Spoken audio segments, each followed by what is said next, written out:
નમસ્કાર વહાલી બહેનો અને ભાઈઓ, હું તમારો નાનો ભાઈ દિનેશ તમારા આશીર્વાદ લઈને આજની સાવ ટૂંકી વાર્તાને શરૂ કરું.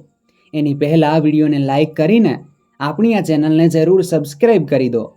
આપણી આજની વાર્તા છે નિયતિની રમત. અરે દીકરા હિતેશ, તું દિલ્હીથી ક્યારે આવ્યો? નમસ્કાર આંટીજી, હું ગઈકાલે જ આવ્યો છું, કહી હિતેશ તેના મિત્રની માતાના ચરણ સ્પર્શ કરવા લાગ્યો. આશીર્વાદ આપતા માતાએ આમ તેમ જોવાનું શરૂ કર્યું. દરવાજા તરફ પણ જોયું, પણ ત્યાં કોઈ નહોતું. હિતેશે કહ્યું, આંટીજી, તમે રોહિતને શોધી રહ્યા છો? ખરેખર તેને ઘણું કામ હતું, એટલે જ તે આવી શક્યો ન હતો. આગલે વખતે હું તેને મારી સાથે લઈ આવીશ. પુત્રનું આગમન થવાનું છે. અમ્માજીની આંખોમાં જે આશાની ચમક દેખાઈ હતી તે અચાનક અદૃશ્ય થઈ ગઈ અને તેમની આંખો આંસુઓથી ભરાઈ ગઈ. થોડીવાર પછી રોહિતના પિતા પણ આવ્યા અને ત્યાં સુધીમાં અમ્માનો ખોળો આંસુઓથી ભીંજાઈ ગયો હતો. બાબુજીએ કહ્યું, અરે ભાગ્યશાળી, તું કેમ ચિંતા કરે છે? હવે આ આપણું ભાગ્ય છે. આપણે જેટલું જલ્દી સ્વીકારી લઈએ એટલું સારું. રોહિતની બાળપણની યાદો અમ્મા સામે તાજી થઈ ગઈ. તેણે કેટલી ઈચ્છાઓ માંગી હતી. જો ક્યારેક રોહિતને કંઈ થતું અને અમ્માને દર્દ થતું. અમ્માએ તેમના પુત્રને ક્યારેય તેમની નજરથી દૂર જવા દીધું નથી.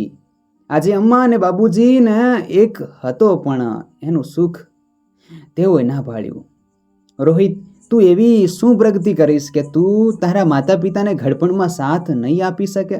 તને તો તારી કમાણી અને પૈસાની જ ખબર છે, પણ શું તે ક્યારે તારા મમ્મી પપ્પાની હાલત વિશે વિચાર્યું છે? હિતેશે રોહિતને સમજાવવાનો પ્રયત્ન કર્યો. રોહિતે કહ્યું, હિતેશ, તું મારો મિત્ર છે, માટે મિત્રતા પૂરતો જ સીમિત રહેજે. તારે મારી પારિવારિક બાબતોમાં દખલ કરવાની જરૂર નથી. આ મારી જિંદગી છે, હું ઈચ્છું તેમ જીવી શકું છું. હવે મારે મારું જીવન કેવી રીતે જીવવું જોઈએ, મારે તારી પાસેથી મારા માતા પિતા સાથે કેવી રીતે રહેવું તે જાણવાની જરૂર નથી. અહીં આખો દિવસ ઘણા દર્દીઓ આવે છે. જો હું તેમાંથી એકને પણ છોડી દઉં તો મને હજારો રૂપિયાનું નુકસાન થશે. એ નુકસાન કોણ ભરપાઈ કરશે? હું મારી કારકિર્દી છોડીને ગામમાં રહી શકતો નથી, અને ગામમાં રહેવા માટે બીજું શું છે? અને જ્યારે હું અમ્મા અને બાબુજીને અહીં રહેવા માટે કહું છું, ત્યારે તેઓ મક્કમ છે કે તેઓ ગામ છોડીને ક્યાંય જશે નહીં. અને જ્યાં સુધી પૈસાની વાત છે, હું અહીં પણ કેટલી કમાણી કરું છું, જેથી કરીને હું તેમને દર મહિને પૈસા મોકલી શકું. મારો પોતાનો પરિવાર પણ છે, તેમનો પણ ખર્ચ છે, અને મારા માતા પિતા ઈચ્છે છે કે હું તેમને દર મહિને પૈસા મોકલું. રોહિત, તું ડૉક્ટર છે અને એટલા પૈસા કમાય છે કે તું અમ્મા બાબુજીને થોડાક મોકલી શકે, ખરું ને? ન તો તું એમને તારો સમય આપે છે કે ના પૈસા. એમને પણ તને મળવાનું મન થતું હશે. 1 વર્ષ થઈ ગયું, તમે તમારા માતા પિતાને મળ્યા નથી. તેઓ પણ તેમના પુત્ર અને પૌત્રને મળવા આતુર હશે. હિતેશ આ બધી વાતો કહેતો હતો, પણ રોહિત આ વાતો સમજી શકતો ન હતો. તેને વાતો સાંભળવામાં રસ નહોતો. રોહિત તેના માતા પિતાનો એકમાત્ર પુત્ર હતો.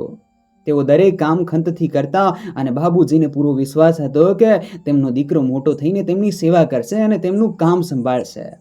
રોહિત થોડો મોટો થયો ત્યારે તેની ભેંસ એક વખત બીમાર પડી. બાબુજીએ તેને પ્રાણીના ડૉક્ટરને બોલાવવાનું કહ્યું.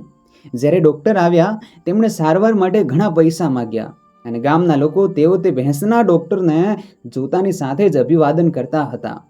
રોહિતે વિચાર્યું, જો ગાયો અને ભેંસોના ડૉક્ટરને આટલું સન્માન મળે છે તો માણસોના ડૉક્ટરને તો વધુ સન્માન મળશે. તે જ દિવસથી તેણે નક્કી કર્યું કે તે ડૉક્ટર બનવા માંગે છે, અને પ્રવેશ પરીક્ષાની તૈયારી કરવા લાગ્યો.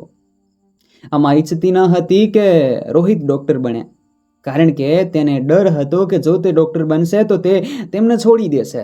પણ રોહિત અડગ રહ્યો અને બાબુજીને કહ્યું કે તે ડૉક્ટર બનીને ગામ લોકોની સેવા કરશે, એમ કહીને તેમને ખાતરી આપી. આખરે રોહિતની પસંદગી થઈ અને અભ્યાસ માટે શહેરમાં ગયો. અમ્મા ચિંતિત રહી અને તેમના પતિને પૂછ્યું, હવે તમારું કામ અને જમીન કોણ સંભાળશે? બાબુજીએ કહ્યું, તેની ચિંતા કરશો નહીં, હું તેની સંભાળ રાખી લઈશ.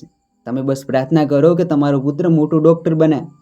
બાબુજી પાસે દવાનો અભ્યાસ કરવા પૂરતા પૈસા નહોતા, છતાં તેમણે પોતાની દુકાન પર ગીરો મૂકીને પૈસાની વ્યવસ્થા કરી અને દર મહિને રોહિતને પૈસા મોકલવાનું શરૂ કર્યું. અમ્મા દુકાન ગીરો રાખવાની વિરુદ્ધ હતી, કારણ કે તે જાણતી હતી કે તે તેને પાછી મેળવી શકશે નહીં. પરંતુ રોહિત વચન આપે છે કે તે એક મોટો ડોક્ટર બનશે અને એટલા પૈસા કમાશે કે અમ્મા અને બાબુજી રાજ કરશે. થોડા વર્ષો પછી રોહિતે મેડિકલનો અભ્યાસ પૂરો કર્યો અને તેને સારી હોસ્પિટલમાં નોકરી મળી ગઈ. બાબુજી ઈચ્છતા હતા કે રોહિતે ગામની છોકરી સાથે લગ્ન કરવા જોઈએ, પરંતુ રોહિતે સ્પષ્ટ કહ્યું કે તેણે એક છોકરી પસંદ કરી છે જે તેની સાથે કામ કરે છે અને તે ડોક્ટર છે. રોહિતે પ્રિયા સાથે લગ્ન કર્યા. તેની જેમ પ્રિયાને પણ ગામ પ્રત્યે નફરત હતી અને તે ઈચ્છતી ન હતી કે અમ્મા અને બાબુજી તેમની સાથે રહે. અમ્મા અને બાબુજી આ વાત સમજી ગયા, તેથી જ તેઓ રોહિતના ઘરે ન ગયા. જ્યારે બાબુજીએ રોહિત પાસે ગીરો મૂકેલી જમીન છોડાવવા માટે પૈસા માંગ્યા, આથી રોહિતે સ્પષ્ટ ના પાડી અને કહ્યું કે હવે તમારા માટે નોકરી શોધો અને દુકાન ભૂલી જાઓ. બાબુજીએ અશ્રુ ભીની આંખો સાથે કહ્યું, દીકરા, તને ખબર નથી કે મેં આ દુકાન ઊભી કરવા માટે કેટલી મહેનત કરી છે. જો આ દુકાન ન હોત તો અમે તને ન તો ભણાવી શક્યા હોત અને ન તો તને ડૉક્ટર બનાવી શક્યા હોત. પણ રોહિતને આ બધા સાથે કોઈ લેવા દેવા ન હતી. તે પોતાના શહેરી જીવનમાં મગ્ન હતો. રોહિતની પત્ની પ્રિયા પણ ડૉક્ટર હતી. જ્યારે તેણીને એક પુત્ર થયો, 6 મહિના પછી તેણીએ તેને ક્રેચેમાં છોડી દીધો અને કામ કરવાનું શરૂ કર્યું. અમ્માજી તેમના પુત્રને પોતાના હાથે ઉછેરવા માંગતા હતા, પરંતુ પ્રિયા તેમના પુત્રને અસંસ્કારી લોકોને ન સોંપવા મક્કમ હતી. તેથી જ્યારે પણ અમ્મા અને બાબુજી શહેરમાં આવવાનો ઉલ્લેખ કરતા ત્યારે પ્રિયા કોઈને કોઈ બહાનું કાઢતી. અમ્મા ગામમાં તેમને યાદ કરવા લાગી. રોહિતનો દીકરો ધીરજ હવે થોડો મોટો થઈ ગયો હશે, હવે તે ચાલી પણ શકતો હતો. અહીંયા ગામમાં રહેતા બાબુજીએ કહ્યું, આટલા મહિનાઓ થઈ ગયા કે આપણે પુત્રનું મોઢું પણ જોયું નથી. આપણે વિચાર્યું હતું કે રોહિત અહીં ગામમાં દવા કરશે અને અમારી સાથે રહેશે. રોહિતના પુત્રની રડતી આપણા આંગણે ગુંજશે અને અહીં જુઓ, ઘરનું આંગણું ઉજ્જડ પડેલું છે. જો રોહિત અહીં હોત તો આખું ઘર ખુશીઓથી ભરાઈ ગયું હોત. રોહિતે દુકાન ન રહેવા દીધી અને હવે તેના હાથમાં કોઈ કામ કરવાની તાકાત પણ નથી. અમ્મા અને બાબુજીની તબિયત હવે વધુ ખરાબ થઈ રહી હતી. જ્યારે હિતેશે રોહિતને અમ્મા અને બાબુજીની સ્થિતિ વિશે જણાવ્યું તો રોહિતે થોડા પૈસા મોકલવાનું શરૂ કર્યું. પરંતુ પ્રિયા રોહિતના માતા પિતાને પોતાની સાથે રાખવા તૈયાર ન હતી. તે પૈસા પણ તેમના માટે પૂરતા ન હતા. ડૉક્ટર પુત્રના માતા પિતા હવે ગરીબીમાં જીવવા મજબૂર હતા. એમની તબિયત બગડતી જોઈને રોહિતે તેના સંબંધીઓના ડરથી તેમને શહેરમાં લાવવાનો વિચાર કર્યો. પરંતુ પ્રિયાએ તેમને તેના ઘરે લાવવાની સ્પષ્ટ ના પાડી અને રોહિતને વૃદ્ધાશ્રમમાં મૂકવા કહ્યું. થોડી જ વારમાં અમ્મા બાબુજીનું જીવન સાવ બરબાદ થઈ ગયું. તેમણે વિચારવાનું શરૂ કર્યું કે એ કેવી વિડંબનાની વાત છે કે ડૉક્ટરના પુત્રના માતા પિતા વૃદ્ધાશ્રમમાં રહેવા મજબૂર છે. રોહિતનો દીકરો ધીરજ પણ હવે મોટો થઈ ગયો હતો અને તેણે પણ ડૉક્ટર બનવાનું સપનું જોયું હતું. તેને ડૉક્ટરના અભ્યાસ માટે વિદેશ મોકલવામાં આવ્યો. રોહિતે મોટી લોન લીધી અને તેના પુત્ર ધીરજ માટે મોટી હોસ્પિટલ ખોલી. જ્યારે ધીરજ વિદેશમાં અભ્યાસ કરીને ભારત પાછો ફર્યો ત્યારે તેણે તેને આશ્ચર્યજનક રીતે તેની હોસ્પિટલ બતાવી. પરંતુ ધીરજે સ્પષ્ટ કહ્યું કે તે ભારતમાં રહેવા તૈયાર નથી. તે વિદેશમાં સ્થાયી થવા માંગે છે. રોહિત અને પ્રિયા સુન્ન થઈ ગયા હતા. ધીરજ, તું શું બોલે છે? પ્રિયાએ બોલવાનું શરૂ કર્યું. અમે વિચાર્યું કે અમારો દીકરો મોટો થઈને અમને ગર્વ અનુભવ કરાવશે અને અમારા બિઝનેસને આગળ લઈ જશે. પણ દીકરા, આપણા દેશમાં શું ખોટું છે? અહીં બધું જ છે. તમામ આધુનિક સુવિધાઓ છે.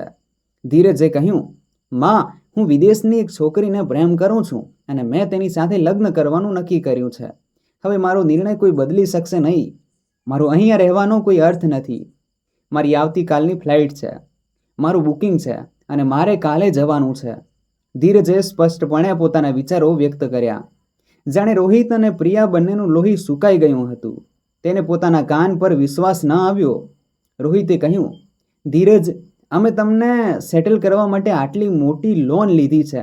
અમે અમારી આખી જિંદગીની કમાણી જોખમમાં મૂકી દીધી છે અને હવે તમે જ અમને છોડીને જશો? અમારા ઉછેરમાં શું કમી હતી કે તે અમને આ દિવસ બતાવ્યો?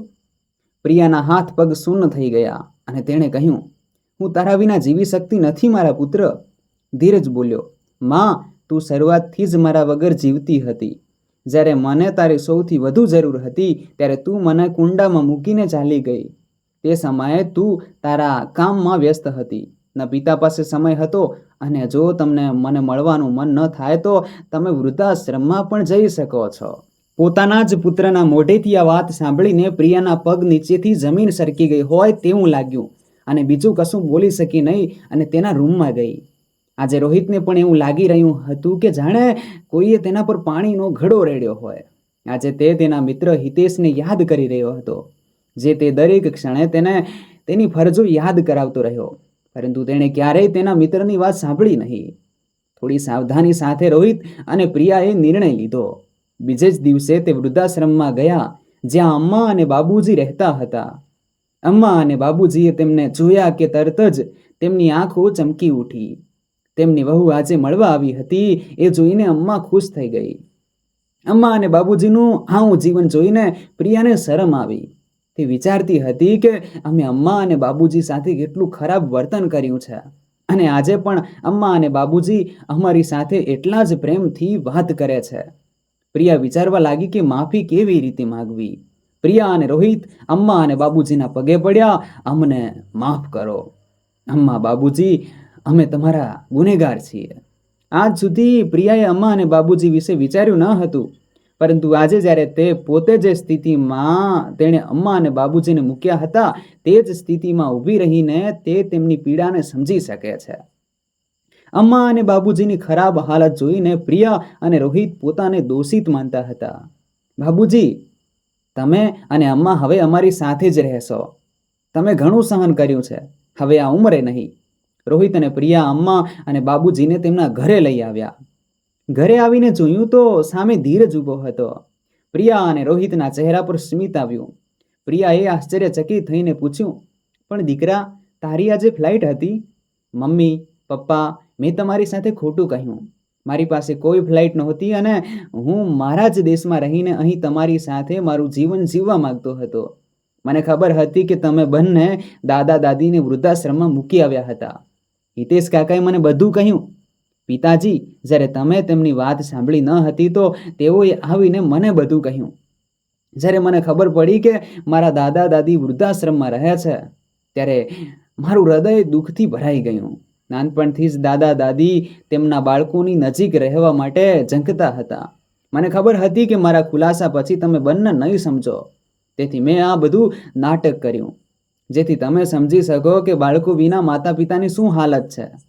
હું મારા દાદા દાદીનો પ્રેમ મેળવવા માટે વર્ષોથી પ્રયાસ કરી રહ્યો છું. મારી વર્ષો જૂની ઈચ્છા હવે પૂરી થવા જઈ રહી છે. હવે હું મારા માતા પિતા અને દાદા દાદી સાથે પ્રેમથી રહેવા માંગુ છું. પુત્રની વાત સાંભળીને અમ્મા અને બાબુજીને આનંદ થયો. પ્રિયા અને રોહિતના ચહેરા પર પણ આજે ગૌરવપૂર્ણ સ્મિત હતું. આજે ધીરજને તેના દાદા દાદીનો પ્રેમ મળ્યો અને અમ્મા અને બાબુજીને તેમનો પરિવાર મળ્યો, જેમની સાથે તેઓ હંમેશા જીવવાનું સપનું જોતા હતા.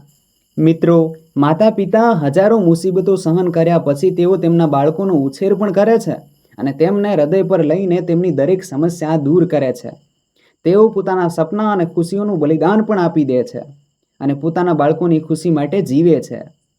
માતા પિતાનું સપનું હોય છે કે તેમનું બાળક મોટું થાય અને પોતાના પગ પર ઊભું થાય, ખૂબ પૈસા કમાય અને એક દિવસ મોટો માણસ બને અને વૃદ્ધાવસ્થામાં તેમનો સહારો બને. માતા પિતા પણ તેમની તમામ બચત તેમના બાળકો માટે રોકાણ કરે છે, પરંતુ એ જ બાળકો તેમના માતા પિતાને વૃદ્ધાવસ્થામાં નિરાધાર છોડી દે છે. પરંતુ સત્ય એ છે કે પરિવારમાં માતા પિતા સાથે તેમના પુત્ર, પુત્રવધુ અને તેમના બાળકોનો સમાવેશ થાય છે.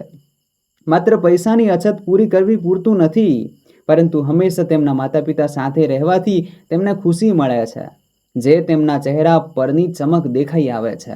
મિત્રો, તમને આ વાર્તા કેવી લાગી? કૃપા કરીને લાઈક અને કોમેન્ટ કરો અને ચેનલને સબસ્ક્રાઈબ કરવાનું ભૂલથી પણ ભૂલતા નહીં. અને તમે આપણી આ વાર્તા ક્યાંથી સાંભળી એ પણ જણાવો. મિત્રો, માતાજીના નોરતા ચાલુ છે, માટે દરેકને વિનંતી છે કે આપણી આ ચેનલને સબસ્ક્રાઈબ કરીને કોમેન્ટમાં જય માતાજી અવશ્ય લખી દેજો. મળીએ ટૂંક સમયમાં એક નવી વાર્તા સાથે. તમારો ખૂબ ખૂબ આભાર.